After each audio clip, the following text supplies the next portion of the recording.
Something has always been wrong with Hawkins. Not because of the monsters, not because of the gates, not because of the upside down, but because nobody ever asked why this town was chosen. We always focused on what came out of the darkness. Demogorgons, shadows, a mind that flayed. But what if the truth was never there? What if the real monster was someone who walked among them since the beginning? Remember that night? November 6th, 1983. A normal kid, a bike ride, a flickering light, and then silence. Will Byers didn't just disappear. He was taken, marked, selected, and the town never recovered. And yet, that night wasn't the beginning. It was just the moment we finally noticed.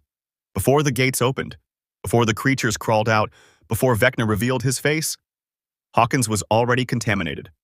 And now, as Season 5 approaches, the final truth is coming. So listen closely, because everything you think you know is only the surface. Something has always been wrong with Hawkins. But nobody noticed.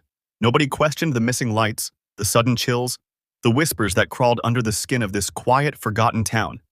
People said Hawkins was ordinary, small, safe, a place where nothing ever really happened. But darkness doesn't arrive with thunder. It arrives quietly, silently, like a shadow standing just behind you, waiting. And on November 6th, 1983, the silence finally broke. A group of kids in a basement, laughing, rolling dice, speaking of monsters only found in fantasy worlds. Dungeons and Dragons. A game. Just a game.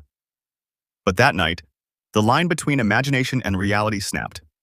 Will Byers rode his bicycle home under the cold breath of the autumn night. The street was empty. The trees stood still. And something watched him. Not a person. Not an animal. Something that should not exist. A flicker in the light. A shape in the road. The world held its breath, and Will vanished.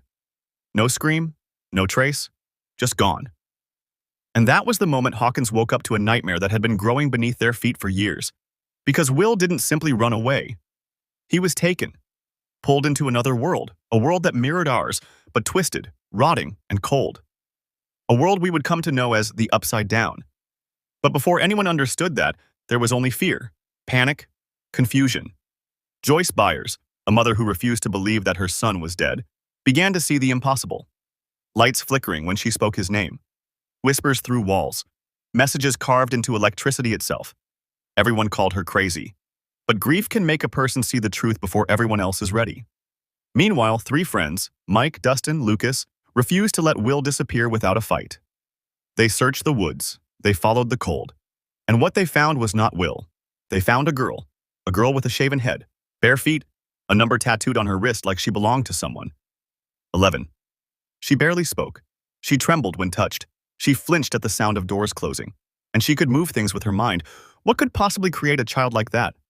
Not chance. Not nature. A laboratory. A cage. A weapon. Hawkins National Laboratory had been hiding a secret beneath its clean hallways and stainless steel rooms. Something darker than any rumor. Experiments. Control. Children turned into projects, and 11 had escaped. But escape does not end a hunt. It begins it. Government agents poured into Hawkins like smoke, silent and suffocating. They did not care about Will. They did not care about the town. They only wanted their weapon back, because 11 was not supposed to feel. She was not supposed to choose. She was not supposed to care. But she did. She cared about Mike, his kindness, his fear, his hope. The first boy to look at her like she was a person, not a tool. And while the kids searched for Will, while Joyce tore down the walls of her sanity to follow the blinking lights, something else stirred.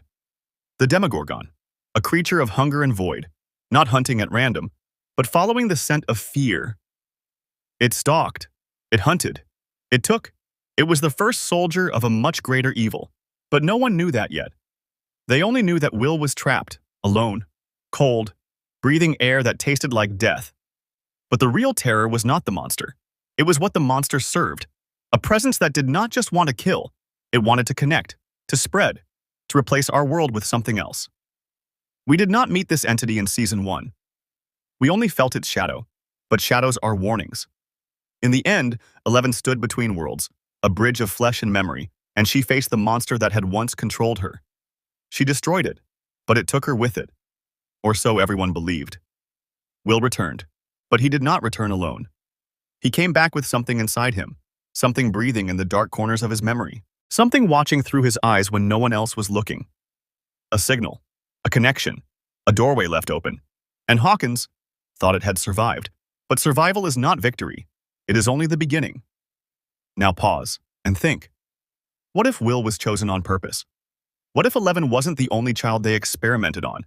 What if the Upside Down was never a world that existed, but a world created by someone who hated theirs? If you've made it this far, you already feel it. This story is not about monsters. It is about the moment innocence died.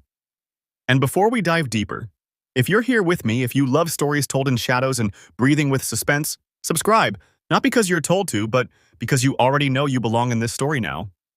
Now, Season 2 begins, and the shadow inside Will finally speaks. The year turns. Snow settles. Time moves forward, but trauma does not care about calendars. The year turns.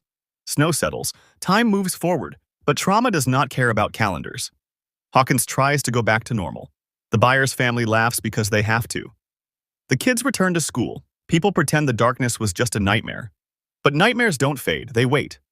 And Will Byers begins to feel cold again. He says he's fine.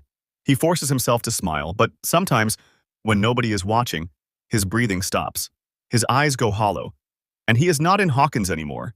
He is standing in a world of ash, a sky that flickers like dying fire, a storm of black lightning twisting like nerve endings in the sky. A world that looks like ours, but wrong, rotting, breathing like a living corpse. The Upside Down wasn't just a place. It was connected to him now, calling to him, claiming him. And something inside that world had noticed Will. A presence, a mind, not a creature, not a soldier, but a ruler. The Mind Flayer. It does not speak with words. It speaks with pressure, with dread, with the feeling of being watched through your own eyes. It wants something, not to kill, not to destroy, but to inhabit, to spread, to overwrite. And Will is its open door. Nobody believes him at first, not the kids, not the doctors, not even Hopper. They all want him to be better, as if healing is a choice. But fear is not a memory, it is a residue. Meanwhile, Hawkins begins to rot. Pumpkins die in perfect rows, fields wither overnight, animals run, not knowing what they're running from. And Hopper finds the truth buried beneath the soil. The gate was never fully closed. The laboratory is still operating, still experimenting, still lying. But the Mind Flayer is not waiting for permission to return. It has already arrived. Will begins to draw. Not one image, not a sketch, but hundreds, all taped across his home. A map, a web, a nervous system spreading across town. The Upside Down is spreading like disease. And once again, the kids stand on the front line of something adults cannot even see. But this time, they are not alone. Max Mayfield enters Hawkins like a flame. Angry, sharp, independent. She doesn't trust easily, but she understands pain too well. And then there is Steve. Once the golden boy, once the arrogant king of the hallway. Now, a warrior he never asked to be. A bat filled with nails becomes his sword. The kids become his responsibility. The battle becomes his purpose. Strangers becoming family. This is how Hawkins survives. But Will does not. The Mind Flayer pushes harder. It crawls into his veins. It steals his breath. It uses his voice. Will stops being a boy. He becomes a messenger, a signal tower, a warning siren screaming in silence. And when danger arrives, it does not walk on two legs.